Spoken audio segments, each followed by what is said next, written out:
Hey everybody, welcome back to Independent Nightly News. I took a little time off. I had to wait for some of my gear to get here to get my podcast and everything started. So some of it showed up and I'm kind of testing it out to see how it all works with my new microphones and what have you. But today I came across something that for all of those out there that don't believe that there's election fraud, there's totally election fraud.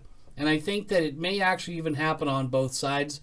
But during the 2016 election, we noticed that there were some people that came out saying, hey, we noticed quite a bit of fraud going towards, one party or the other, whatever. I don't want to get into that. But Wisconsin judge orders election commission to delete 209,000 from the voter rolls.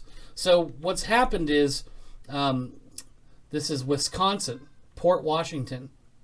It says a Wisconsin judge on Monday found the state's bipartisan elections commission to be in contempt in order to immediately begin removing 209,000 names from the state's voter rolls or face fines for each day it doesn't. So some people have been putting the wrong people on the voter rolls. And the case is being closely watched as Wisconsin is a battleground state that President Donald Trump won by 23,000 votes in 2016.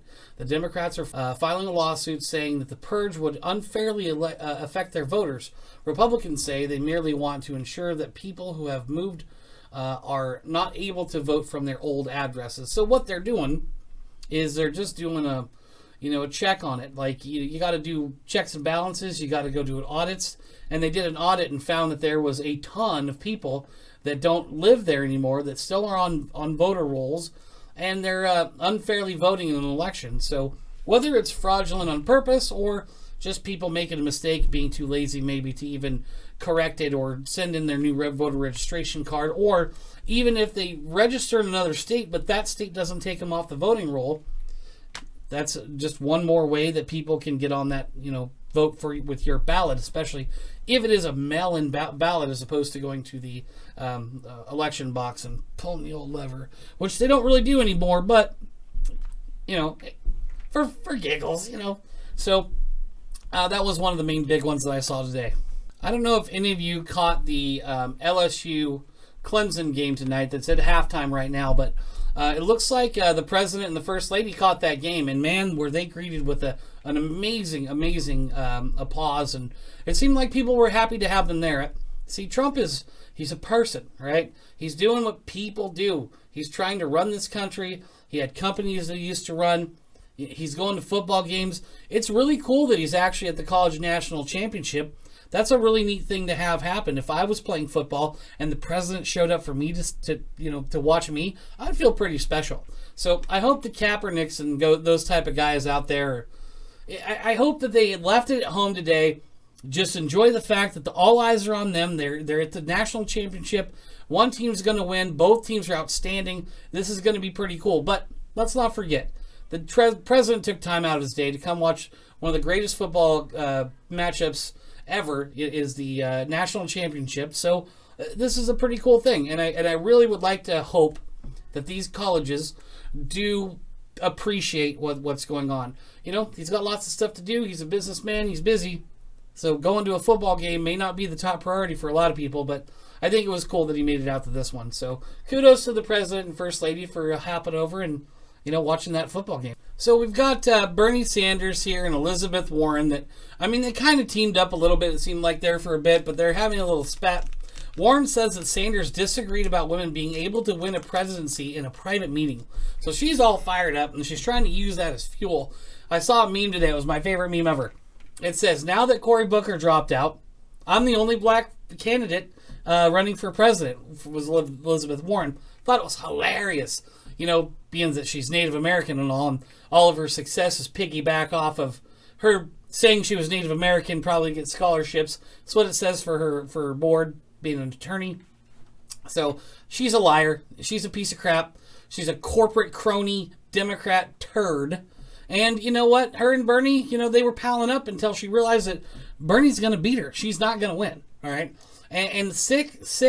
But right now, they're going to do this impeachment stuff, and they're going to bulldoze Bernie's chance of getting. So now who's that got left?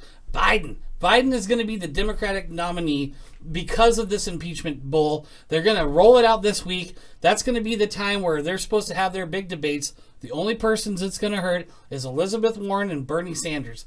Joe's going to come out smelling like a rose in this one.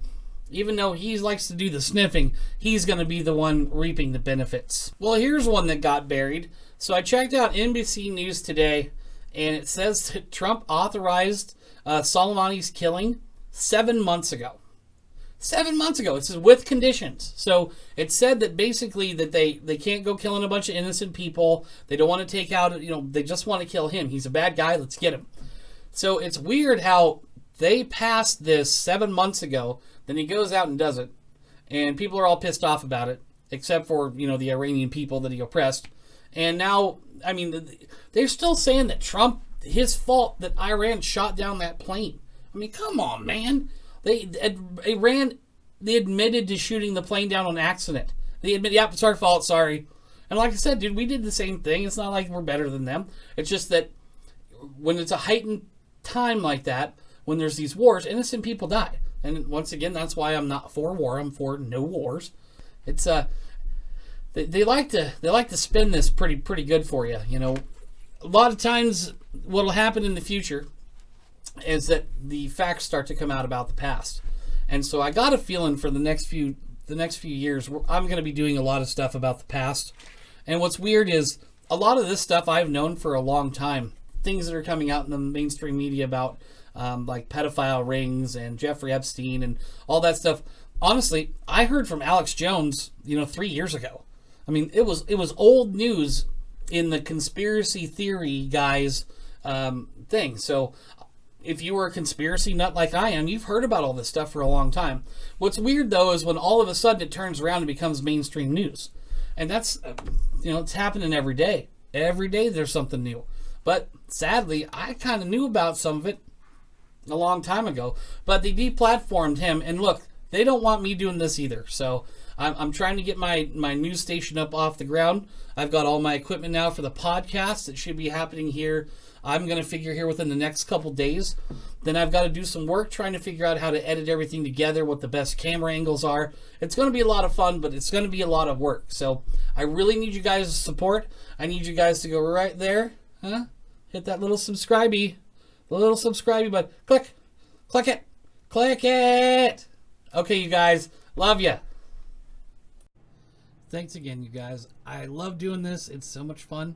But I need your help. I need you to share my content. I need you to like it. I need you to help me get it up off the ground.